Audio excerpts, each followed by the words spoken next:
Today at the Pollywog Cabin, I headed out to pick some native persimmons in God's beautiful creation. This tree produces a ton of persimmons that you could smell before you even get to the tree. After picking a big bowl of persimmons, I decided to take a 10-minute road trip to Mr. Rick's house to see if he had a persimmon recipe. After arriving to Mr. Rick's, I got more than I bargained for, which was a good thing. Y'all really didn't mess around with the persimmons much? No, we ate them. Y'all just picked them and ate them? Yeah. Usually we went to the swamp. Yeah. And then they mature in the autumn. About this time. But you got a lot of trouble with the hog, the coon, the possum. Everything eats that. The squirrel, everything. So you got a competition there. Yeah. So if you were lucky if you could pick one or two. Yeah, you get what you can. You had to be right or you tie your mouth, Frank. You pluck me in. You pluck me in? And you call the tree, pluck me in. Pluck me in? Pluck me in. Pluck me in. That's a tree. Here I was giving Mr. Rick a couple persimmons he hasn't eaten in years. I done saved a lot of tusk in my day. That's not the bad ones right there. You see those with tusks like this right there? That one? That one right there? That's the ones that get you? That's the one that cut you. They don't cut my dogs, man. I have to sew my dogs up. Uncle Rick is old school, bro. Old school, boy. Camping equipment. These are two gigs we made in the forge over there. This is a little string gig. I talk about a good little gig. See that? Watch. Oh, yeah. When you gig the gore, you see how it's got a little up? See to grab in the meat? See how it goes up? Like we made this one. This was my killing gore. Killing gig. Look at this one. This was made with a hoe. I crafted it. You crafted that in there? Yeah, with a hacksaw and a file. Yeah. Now this one here is a stationary board. That's how they used to make them all till they started making spring gigs. It catches more meat than that one, the stationary board. But the stationary board is good too, yeah. I'll show you how it works, how you fix it on the handle. Okay. Now, this is a fine little gig. Yeah. It can't be the hardwood and it can't be the sapwood. Got to be the wood in between. The hardwood is too heavy and the sapwood is too springy. When you throw it, it wobbles like that. But the one in between, the Camden layer, that's the one you take. And you can't cut it with a saw. You got to split it so it follows the grain to give all the full strength of the wood. Really? Yeah, if you cut it with a saw, you might cut it cross grain like that, and it'll break right there. You're right, yeah. That makes sense. Look, you see how tall that on the end? Look, Yeah. I could take the slack off. Now watch. Look,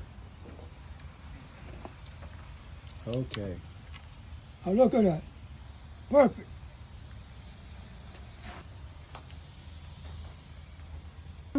This might give you over sport tractor engine. Okay. Yeah, from the Gina tractors. And that's who you fish with mostly? He's the one taught me all of this. Can't give no big gold. They're not good to eat. Okay. You give the young ones, 3 and 4 feet long. That's the best. We leave the big ones to lay to make some more young ones. The trout line. Look my trout line. Okay. Look. See that right there? Number 4 hook. Look. Look. I got some everywhere. I took the hooks off of this one. It's too heavy. Some number 18 trout line. This is number 15 is better. 15? Stephen was good too, huh? Oh yeah. Stephen loved my little cap over there Yeah. on the island. Yeah. A piece of cypress. Just when I run my trout line, Yeah. I can do it with one hand. You know, at my line, and I can move up. This one right here, Sammy sent for me, Mike's uncle. He made that? He made that when I was 17 years old. Really? All he had was an old hand axe and a pocket knife. and a piece of bottle glass. And you made that. And he made this. He left in his rowboat, went on the end of Lac Ocean, had a big cypress log. He bought a piece of wood to drive the axe. He put it on the end of the log, and he drove the axe like that, and took a scab off, and he made this. This is how he made a paddle. You see how long the blade is? Yeah. And look how narrow it is. It don't make no noise. If you put it all the way down till your hand touches the water, it won't make no noise. You take a paddle with a wide blade like this got a piece, that's the old paddle I found in the woods. She's got a piece missing. It was wide as this. Here. Makes a lot of noise. Just like that, just makes a lot of noise on the water. So, Whenever you hunt and you trapping and you fishing, the long paddle is very quiet. And you creep up on the game and animals and things like that. when I was young, and with a 22 rifle, Sam would paddle me. I'd sit in the front of the rowboat, and Sam looked at the end of the rowboat was right through like that. You wouldn't hear nothing. And I'd see a mink or otter on the bank, and I'd shoot it. It was set in hides at that time, what they called pelts. We never had good hides here, because the weather was never cold enough. It needs cold weather to get a prime hide. I ate a plenty coon, I'm telling you that. Sam and Webb would catch a lot of coon. Coon, nutria, and possum, and otter, and maybe 2 to the other kind of animal. Look, that's a bunch of trot line poles up I got drying right there. I'm probably going to never use them. Trot line pole, a piquet drog.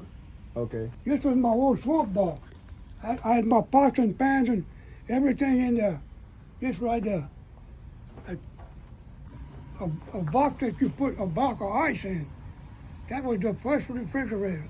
Ice plant in Mansura. Okay. It was cheap. Yeah. $1 for 100-pound block. Yeah. It's just frozen water. You miss those days, or you rather these days? Oh no, I don't like these days today. Carrots I'm gonna plant in October to make some green top. You know, to put in gumbo and stew and all that. Uncle Rick, you ready? Look, I used to make a big garden with a tractor. Yeah, I want to show you something. Elderberry, you can make wine, you can make a jam with that. No, I don't do that no more. Okay. My grandmothers used to do that. Okay. Women don't do that no more. They buy it in the store.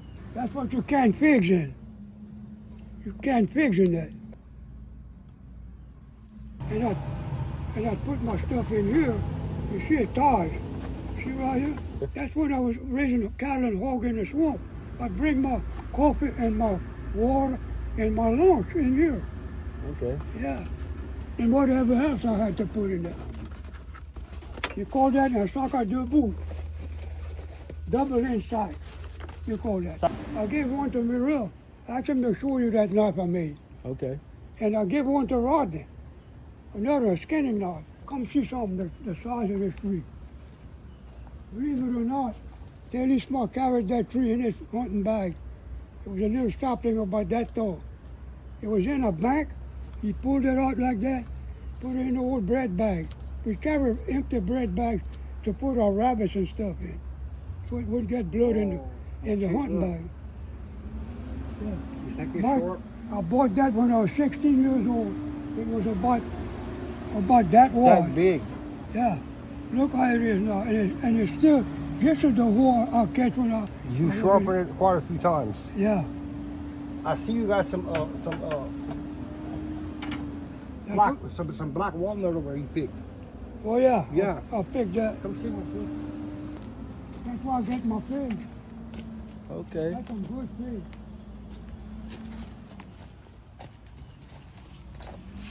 You all got those, they call it. That's my gaff to handle how to get a snapping turtle. Look what them turtles bit it off right there. But I had one with a 12-foot handle to go in the, I had a sounding rod. It was like a rebar. You got him. Yeah. and then I take my long gaff and gaff it in the bottom. There was also homemade boats in those days. Yeah, a draw boat. A draw boat, I had a little hull, little plywood hull. Oh, that's all there. You got an outhouse right here, bro. Right in the back, outhouse. Look, all wash tubs. Look, all well pullers, water well pullers. Look, the bucket right there. Okay. Eat them. You make some pies and cakes and all that. You Okay. put that in pies and cakes and candles. See, they got to dry like that. Then you knock this hull off, the nut is in there. So you can have some if you want it. You know what the catawba tree? Them damn airplanes that poison everything. Crop duster. That. Fish with them catawba worms? Oh yeah, with fish on the bottom. Catfish, kennel cat. Look at this catawba tree right here. Oh Lord. That's the biggest catawba tree I ever saw. And I got a lot of worms in that when they used to have them. Believe it or not, I got some deer that come and drink right there. Really? Yeah, they ate my cantaloupe vine, but just make some real good pokes, fence pokes, and you don't need to be treated. It lasts 100 years without treatment. Really? Yeah, Catawba? catawba. I know where There's there's... three kind of trees that can do that. Catawba, acacia, and Osage orange. Osage orange makes a ball, green ball about that big, like a softball. My crackling pots, Okay. big pots, big like that, to make cook hog crackling, to render lard. People used to use hog lard to cook with and to bake with. And preserve. Yeah, it's real good cooking oil. Mink, coon, possum, otter, everything. They all rusted off. Right now, I'm 87 years old. But like I said, in a month from now, I'll be 88. Oh, yeah, I believe in God. You got Look, some old tubs? see that old square tub? That was my grandma's wrench tub. See the stand right there? Got a stand. I only got one. I don't know why. Look, my old garden plow. And you used to do your garden with that? Yeah. I still do. Still do. Yeah, I did that the other day. So you did that the other day? Yeah, I'm getting ready to plant the fall, the mustard green, the turnips, the kale, and the cabbage for the fall. That's for the winter. They call that a cold crop. Biggest blackberry tree I ever saw. Black cherry. Yeah. Look at that. And Rick, the Rick, the smoked meat, is that a good, it's a smoked meat? Oh, yeah. The birds planted that. I got some all over the place that's coming up. Black cherry. Look at this black walnut right here. Everywhere you look, I got black walnuts coming up like this. It's fun. I read a lot. I read a whole lot. I'd rather read than watch TV. Look another black walnut right here. This is a elderberry. This was my smokehouse. I smoked meat and sausage. Come see right here. I used to go a lot in the woods with my vehicle. I never owned a four-wheel drive. Go everywhere with a pickup truck. I started with a Model A when I was 16 years old.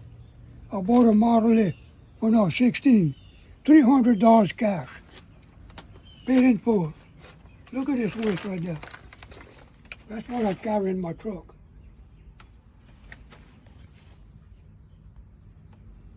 You see the handle right there? Fits in that socket right here. These are all my blocks. Cypress? No, they're mostly all pine. But they're treated. They're treated blocks. And I had 4 tractors. 4? I had 4 tractors, and that time I had to work on them, I'd use these blocks. I had 3 horse jacks to jack my tractors. They're flat, A flat? a damn flat. So, look, this is poison ivy. Look, it makes some seeds. You see that seed? See that seed right there? Yeah. A squirrel love them. Poison ivy seed? Yes, a poison ivy seed. You ain't scared to touch it? Oh, I never caught that. Some people do, some don't. My grandfather was real bad on that. The man is bad. He wore a piece of lead right there. That's what they said it would keep you from getting poisoned up. I don't believe that. Now, I used to raise domestic rabbit. That's another pressure cooker right there. I cook in that one. I cook right there. I didn't cook lately because I had so much to do. That's the kind of wheelbarrow I like. It's called a bourouette. It's ready to go anytime. You ain't gonna come right there and find a flat on that. That's the point on that. Look, board out my flat. Look, can't use that. It just Rick. it Rick. don't even have a tube in it. Look, don't even have a tube. Well, what's the model on it? What's the year? What? Your old Green Apache. Your old truck. Oh, that was I bought that in Bunker. I paid $500 cash for it. Oh, that was a truck. It had been modified. We used to do the hay with it, double O. Yeah, it had a 1.5 tons rear end. It was a 3/4 ton truck. But the man who had it was a potato farmer. He wanted a truck you could go in the plowed land. That's just as bad as going in mud. Correct. Plowed land. So he wanted a truck with a full forward. Yeah. So he went in the salvage yard, bought a 1.5 tons rear end, and a 1.5 tons drive shaft, and a 1.5 tons transmission. Transmission. Yeah, That's why it was so low. You Yeah. put in double O, and it would hardly move. yeah, It hardly moved. Yeah, I used to- we pick hay, yeah. and I remember I that. could guide it right. I could pick here, and if it wanted to go a little bit off, I could reach in the thing and just bring it back It home. almost drive itself. Yeah, I remember Exactly. that. Amazing. it's unreal. Look at his co-op spur grip. Now that's a good grip tie right there. Look at my shoe pick board. I got 3 of them. That's for cleaning shoe pick? Yeah. Put his tail in here. See right there? Put his tail in here. So you can cut the scales off. Yeah. You can make boulets, make a fish patty, you get a fish burger. On the way out, I gave Mr. Rick a book of mine that I knew he would like. You can have it. Like the medicine woman, the tribal medicine woman. Kind of like that. It'll show you what you. Oh, yeah. I think you like that one. Raccoon grape. Yeah. Green bar. Oh, green bar. You know- The deer, it stays green year round. And the deer love them. So you. That, in French you call that an iskin. An iskin. Okay. That green bar. Got stickers on it. I'm interested in that. You are. Oh yeah. I know a lot of plants and trees. Yeah, I got them with the gun. The old man had them. Number 6 shot. 2 boxes. Got four shells mixed in one box. The other box was full. You wouldn't believe the ducks I killed with them old paper shells. The very first shot I shot, I killed 12 old ducks in a shot. 12. After visiting with Mr. Rick longer than expected, I didn't cook anything with the persimmons. Instead, I sat on the front porch of the Pollywog Cabin, eating a couple persimmons and a link of boudin, while pondering on all the knowledge Mr. Rick had shared with me earlier that day. As always, I'd like to thank God for another beautiful day in the bayou, and thank you for watching the Pollywog Cabin.